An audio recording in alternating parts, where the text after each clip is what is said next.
Good morning po mga kabayan. So, ang hack natin ngayon ay sa eyelid. So, mapapansin natin pag tayo tumatanda, nagdudrop yung eyelid natin. Pero, meron tayong solusyon diyan. Maglagay tayo ng eyeshadow.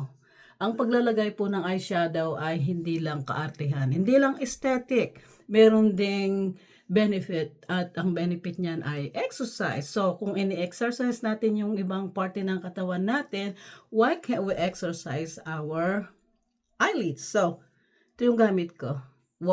Yves Saint Laurent, pero anything that you can put your hands to, it does not need to be expensive. So, napakasimple lang po. So, gusto ko yung quad.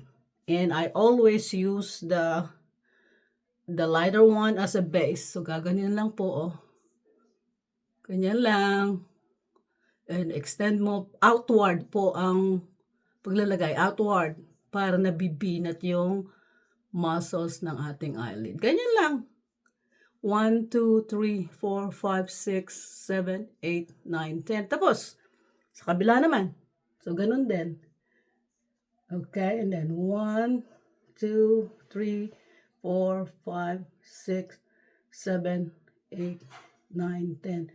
Focus tayo sa outward para nabibinit na yung gilid. Okay? So, tapos kukunin ko yung darker one. Dito sa 1/4 sa gilid. Ganun lang siya. Outward again. 1, 2, 3, 4, 5, 6, 7, 8, 9, 10. Ganun din sa kabila. Yan lang, oh. So, 1, 2, 3, 4, 5, 6, 7, 8, 9, 10. Tapos, na-exercise po natin yung ating eyelid.